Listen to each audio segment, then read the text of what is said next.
മതിലുമ്മ നിൽക്കണ ആട്ടുകാൽ കിഴങ്ങ്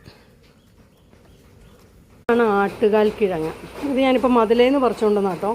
ഇത് മതിലേൽ മരത്തേലൊക്കെ ഇങ്ങനെ പിടിച്ചുണ്ടാവും. ഇത് നമ്മൾ ഈ ചെറുപ്പത്തിൽ ഇതിങ്ങനെ സ്ലേറ്റ് മായ്ക്കാനായിട്ട് ഇത് കൊണ്ടേ നടക്കും. ഇങ്ങനെ എല്ലാവരും കണ്ടിട്ടുണ്ടാവും. ഇതുകൊണ്ട് നമുക്ക് ഈ കർക്കിടകത്തിൽ സൂപ്പ് ഉണ്ടാക്കുകയാണെങ്കിൽ നമുക്ക് 100 രോഗങ്ങൾക്ക് പ്രതിരോധനമാണെന്നാണ് പറയണത്. ഇത് ആട്ടുകാൽ സൂപ്പ്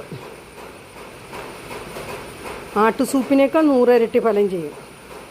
ഇമ്മ്യൂണിറ്റി പവർ കൂടാനും രോഗപ്രതിരോധന ശക്തിക്കും മുട്ടുവേദനയ്ക്കും കാലുവേദനയ്ക്കൊക്കെ ഇത് ഉത്തമമാട്ടോ. ഇതെങ്ങനെയാണ് എനിക്ക് ആട്ടുകാൽ കിഴങ്ങ് ഇത് ഇത്രയും കിട്ടിയിട്ടോ.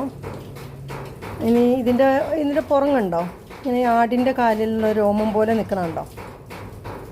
ഇതൊക്കെ ഇനി ക്ലീൻ ചെയ്തിട്ട് വരാം. ഇതിൻ്റെ ഔഷധ ഗുണം നമ്മൾ ആട്ടും സൂപ്പിൻ്റെ 100 ഇരട്ടി ഫലം കിട്ടും. ഈ സൂപ്പ് ഉണ്ടാക്കി നമ്മൾ കഴിക്കുകയാണെങ്കിൽ നമുക്ക് മുട്ടുവേദന കാലുവേദന ഒക്കെ ഒരാശ്വാസം കിട്ടുന്ന ഒരു സൂപ്പാണ് ആട്ടുകാൽ കിഴങ്ങിൻ്റെ സൂപ്പ്.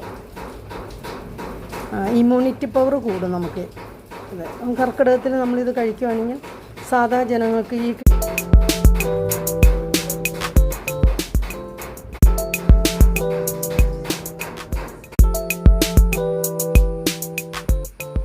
എടുത്തത് നമ്മൾ 2 ലിറ്റർ വെള്ളത്തിലേക്ക് ആഡ് ചെയ്യാം.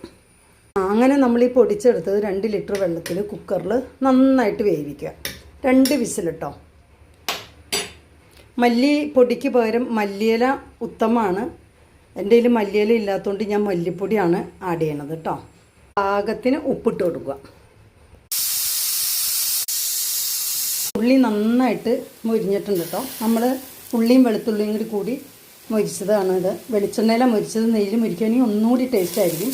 അതിലേക്ക് നമ്മൾ ഈ അരിച്ചെടുത്ത് വെച്ചാണ് സൂപ്പ് ഒഴിക്കുക. ഇത് ശരിക്കും ഒരു ആട്ടുസൂപ്പിൻ്റെ മണം കേട്ടോ. പിന്നെ നല്ല മണം വന്നുണ്ട് കേട്ടോ. നല്ല മണം വന്നുണ്ട്. അപ്പോൾ ഇതിൻ്റെ അകത്തേക്ക് ഞാൻ നല്ല ടേസ്റ്റ് ഞാൻ ഇതിൻ്റെ അകത്തേക്ക് ആഡ് ചെയ്യാൻ പോണത് എന്താണെന്ന് വെച്ചാൽ 2 എടനയുടെ ഇല ഇടും. എടനയുടെ ഇല എന്ന് വെച്ചിട്ടുണ്ടെങ്കിൽ നമ്മൾ അടയൊക്കെ ഉണ്ടാക്കാനായിട്ട് ഉപയോഗിക്കുന്ന ഇലയില്ലേ, ഇത് ഈ ഇല. ഈ 2 ഇല ഇതിൻ്റെ അകത്തിടും. അപ്പോൾ ഇതൊന്ന് നന്നായിട്ട് തിളയ്ക്കുന്ന വരെയും ഈ ഇല ഇടും. എടനയുടെ ഒരു കഷ്ണം തൊലിയിടും. ഇതാണ് ഞാനിത്. ഇപ്പോൾ ഈ ആട്ടുകാൽ സൂപ്പ് ഉണ്ടല്ലോ, നമ്മൾ ഈ കർക്കിടകത്തിൽ നമ്മൾ ഈ ആട്ടിൻ സൂപ്പ് ഉപയോഗിക്കുന്നതിനേക്കാളും 100 ഇരട്ടി ഫലം ഇതിന് കിട്ടുമെന്ന് പറഞ്ഞാൽ സാധാ ജനങ്ങളുടെ ഒരു ആട്ടിൻ സൂപ്പാണ്. ഇതെൻ്റെ മുത്തശ്ശിയൊക്കെ ഇത് ഉണ്ടാക്കിയത് കണ്ടാണ് ഞാൻ ഇതുമാതിരി ഇത് റെഡിയാക്കിയിരിക്കുന്നത്. നല്ല ടേസ്റ്റാണ്. ശരിക്കും ആട്ടിൻ സൂപ്പിൻ്റെ അതേ മണവും അതേ ടേസ്റ്റുമാണ്. നിങ്ങൾ